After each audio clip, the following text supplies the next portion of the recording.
Moving countries can be one of the most exciting and most challenging things you'll ever do.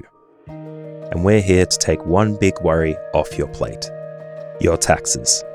At Expat Taxes, we understand the complexities of Irish tax from your perspective as an expat and tailor our advice to your needs.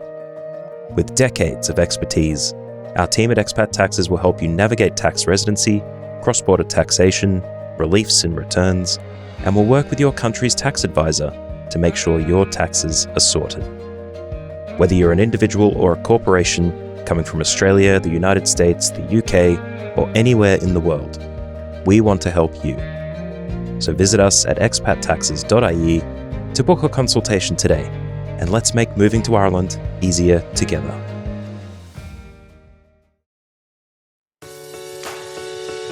Welcome to Tax Bites for Expats, the top tax tips you want to know as an expat.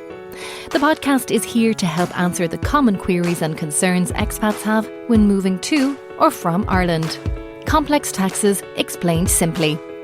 We'll focus on the Irish and international tax issues to be aware of to ensure you save time, money and stress. Hi, my name is Stephanie Wickham from expatttaxes.ie. You're listening to the Tax Bites for Expats podcast, the show that explains the do's and don'ts of income taxes for people who are moving to or from Ireland.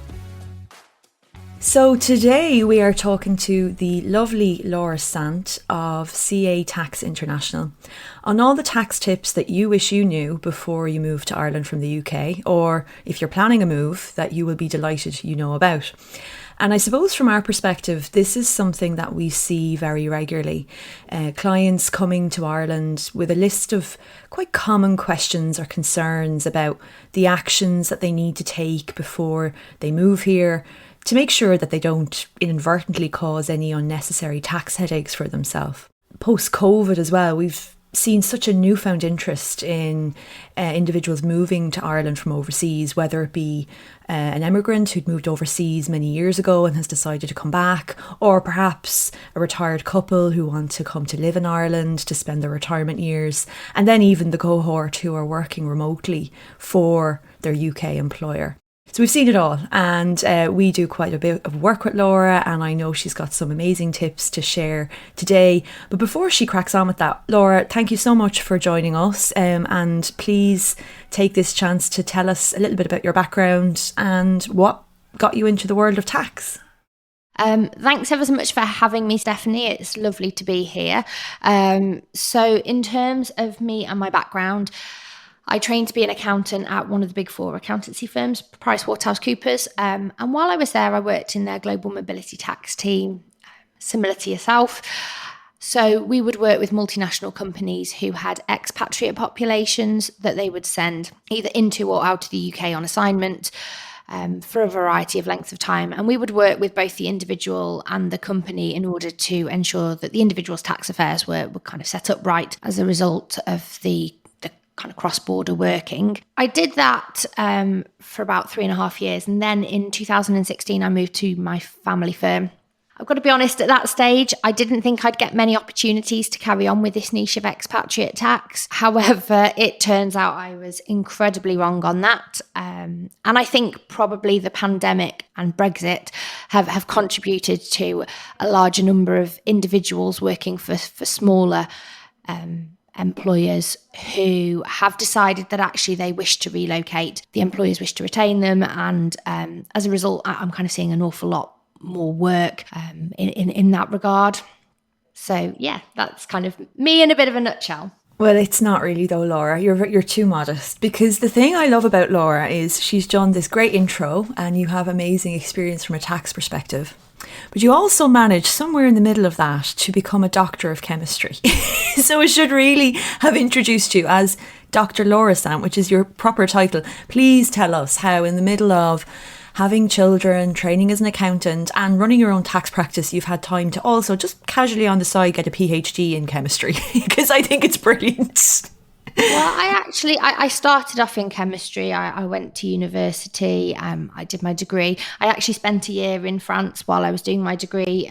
Hence, I suppose, probably why I got put into the global mobility tax team, because I've had my own little experience of being an expat. And then I decided to stay on and do a PhD. I absolutely love the theory of chemistry.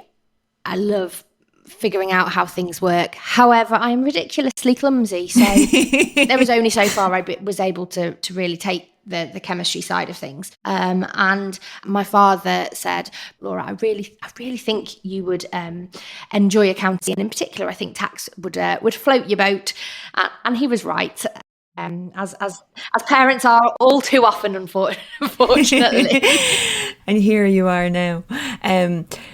So, I mean, you hit on something there that I think is it's kind of common for both of us when we work with people, because, you know, tax is quite a dry topic. But I often see when we're working with people that it really can be a source of stress. And, you know, you mentioned you'd lived in France, and, you know, our background is that we'd been in Australia for 8 years and we came back to Ireland. And when you're planning a move like that, it's unbelievable the things that you have to the hoops you jump through to move from one location to another. You know, tax aside, it's just, you know, selling a property, finding a property in Ireland at the moment, you know, moving jobs, getting kids into school, you know, a list of things, plethora of things, and the stress that comes with it. So, you know, I think the aim today is to kind of, in bite-size, kind of easy to digest way, we're going to summarize the tips for people. You know, what do you add to your to-do list when you're leaving the UK, you're moving to Ireland, and nobody is better placed than you to run us through them. So what would be your recommendations, Laura, when someone, you know, they contact you, they're planning to move? What's the first thing that you would say to them in terms of what's on their to-do list? My first top tip is get advice. As you mentioned, there is so many things to consider at the point when you are relocating from one country to another. And I've dealt with so many people who have contacted me maybe a year after they've relocated. And, you know, they maybe will say, well, I want to be non-resident for that period. And you go, well, you know, that's not how the UK statutory residence test works. Getting the advice at the right time is pretty key. I think you'll probably agree that the expat tax is probably one of the few areas of legitimate, good quality tax planning. Yeah, agree. But I suppose that the clue is in the name. Planning is only as it's only good if you actually plan for it. So yeah, exactly. And I think as well, you know, there's so many different providers out there who can kind of help with those questions. And, you know, the key then as well is to speak to somebody, you know, like yourself, who has experience, who deals with the same things. You know, to us a routine, but I suppose it's about getting the right advice at the right time. Completely agree. You know, we speak to people. I've been here for 1.5 years, and you just kind of cringe and go, oh, okay, how do we break it to them? Not always bad news. There sometimes can be saving graces, but I completely agree. I mean, that's it's a kind of a golden rule, I think. Arriving in Ireland or leaving another jurisdiction, you know, just try and make time, half an hour to have a quick chat with somebody before you get on the plane, and it can really make all the difference to what happens down the line. Yeah. Great tip. I think the fundamentals with the UK and Ireland is we have fairly similar tax regimes, fairly similar levels of tax. I mean, it sounds like Ireland probably have slightly higher levels of tax than the UK does. But you know, and there's a double tax treaty in place to prevent kind of double taxation wherever possible. But there are certain instances where if you get things set up right, hypothetically, neither country might want to tax it. So, you know, if you can get that plan in place. Oh yeah, legitimately, completely. Yeah. I think as well, though, you know, just on that point, I'm really glad you mentioned the double tax agreements, because, you know, I hear the same comments over and over again about double tax agreements. And I'm not sure if we have Google to blame or if there's urban myths that circulate on the internet, but people say things like, well, there's a double tax agreement in place, so I can't be taxed twice. Or, well, I paid my taxes in the UK, so the treaty will then mean I don't have to pay it in Ireland. And the reality is there is an element of truth to people's understanding, but I'm sure you're, similar to myself, come across those statements. And really, when people rely on that, you know, limited and often incorrect knowledge of how the treaties work, they really do run the risk of making a mistake that can cost them quite a lot of money. Do you come across that where people have kind of just a misunderstanding as to what double tax agreements do and, you know, how it actually applies to them? Oh, definitely. And that actually brings me on nicely to tip number 2, which is make sure you understand where your income is coming from. Because if you, even if you leave the UK, if you continue to have UK sources of income, you will need to continue to report it and pay tax on it to HMRC. It may be there are some reliefs available per the double tax treaty, but fundamentally, if you are receiving income from the UK, HMRC will want to tax you as a starting point. And you do sometimes get individuals who don't seem to have grasped it and have gone many years without paying taxes in the UK on their UK sources of income. And, you know, we come across that as well. You're probably the same. The nightmare scenario where somebody has reported income incorrectly in the wrong country. Years and years have gone by and then they're time barred from getting the refund back, but they still have a trailing obligation. Now, that's a worst case scenario and hopefully we don't see it. But yeah, I completely agree. There's so much caution needs to be exercised there. Just being clear about where your income comes from and who actually has the right to tax it is a really good tip. Yeah, and I was going to say, in terms of kind of people who are relocating UK to Ireland, there's kind of a couple of particular sources of income that, if it's okay, I just wanted to cover off quickly. Yeah, of course. The first is rental income. So if you have a UK-based property and you're renting it out, HMRC will see you as a non-resident landlord, and effectively they will want you to file tax returns on an annual basis. If you're a Brit or even if you're an Irish national, just because you're a non-resident doesn't necessarily mean you get no personal allowance. The majority will get personal allowances. So effectively, you might not necessarily create a tax obligation, but you do have a requirement to report it to HMRC. Just to be aware, there are a few people who have been non-resident for quite some time. I think HMRC during the early 2000s wrote to a whole bunch of non-resident landlords and said, actually, we don't want you to file tax returns anymore. Their advice has now changed, and if you're non-resident landlord, they want you to file tax returns.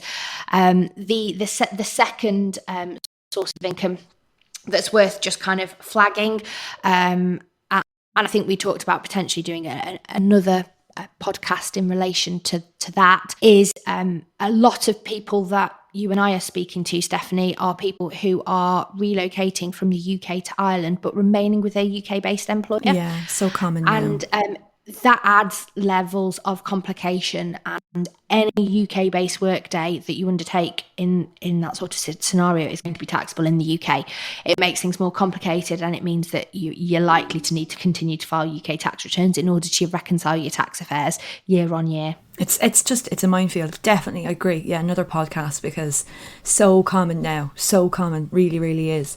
And I suppose, yeah, the other one that we see, I'm not sure how often you come across it, is, people moving to Ireland with their UK state pension. Can get quite confusing for people because obviously, under the treaty, Ireland gets the right to tax it, and there's a few hoops to jump through, isn't there, to kind of avoid any tax on the UK side. But all fun and games on top of loading a van and finding a house and getting a PPS. It is a bit of a minefield. But I think with the right advice and a bit of a step plan, it doesn't really need to be too complicated, does it? If if you kind of, the first year for me is the bit where people get to grasp with all these issues, and then it's about kind of just staying up to date with your obligations and making sure that, you've got the right advice and you're paying the right amount of tax and no more. Nobody wants to pay more tax than they have to. Exactly. I think that's quite right. And as you say, when it comes to the pensions, making sure you're understanding which country you're supposed to be paying the tax in, because that's one of the areas where if people don't realise and then they have to rectify it and they've been doing it for too long, they may find that actually they can't reclaim the amount of tax they need to be able to cover the tax liability in the other country. Yeah, not a good situation.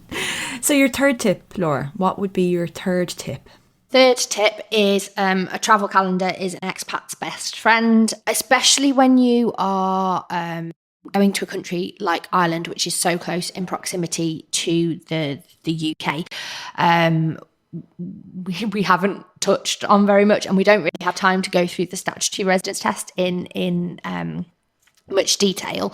But in the UK, we use this statutory residence test to determine your UK tax residency position.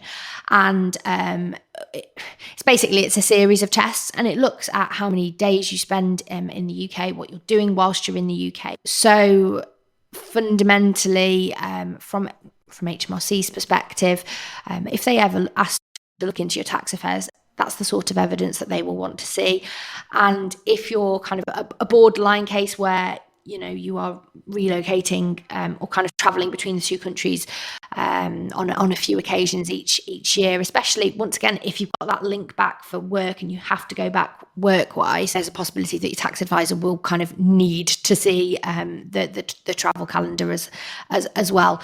Obviously, if you spend more than 183 days in the UK, you are going to be a UK tax resident. If you spend fewer than 15 days in the UK, you're going to be a UK tax non-resident. Those are kind of the clear-cut ones, but anything in between, we really need to have an understanding. And I think, and Stephanie, you might be able to kind of agree or disagree, but I think as well, like if you have an understanding as to how many days you can spend in a country with without or with being considered a tax resident, if you're keeping a travel calendar on a real-time basis, it helps to flag up at what stage things might be a challenge for you. Yeah, totally. I completely agree. And I think, thankfully, we live in the age where people have access to flight records and things like that quite easily through their Gmail account or whatever their email is. But yeah, I completely agree with that. Not always completely crucial in every circumstance, but definitely something that it's very difficult to kind of go back and figure out, particularly if you've been coming over on the ferry or, you've been travelling between Northern Ireland and Ireland across the border. Travel diary, great thing to have, completely agree. I was going to say as well, if you are doing that, if you have that scenario where you are working in both countries, keeping a record of when you're working in both countries and kind of the amount of times that you're working. We have something in the UK called full-time work outside of the UK. Part of that scenario is that you have to work an average of at least 35 hours per week, and it in a situation where maybe you're contracted to work 35 hours per week, but the reality is you end up working longer. If you keep a record of the hours actually worked, if HMRC ever look into it, once again, you've got something to back up why you're claiming to be non-resident by means of that test. Yeah. Laura, thank you so much. 3 really useful, easy to put in place tips that can make all the difference. Coming back to your point there about the difference between the tax rate in Ireland and the UK, the reality is moving to Ireland, you are moving to a very high tax jurisdiction if you're an individual.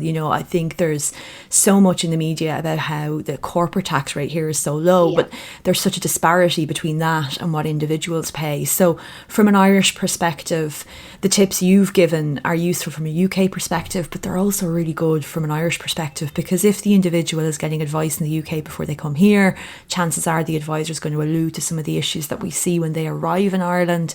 And that's definitely a topic for another day, but this has been brilliant. Thank you so much. And I know we do quite a lot of work together and have supported many people, but yeah, we really enjoy working with you and really grateful for you making yourself available today to put this really good content together. No worries, Stephanie. Thanks for having me, and likewise. Lovely working with you too. Thanks, Laura. Cheers. Bye-bye. Thanks for listening to Tax Bites for Expats.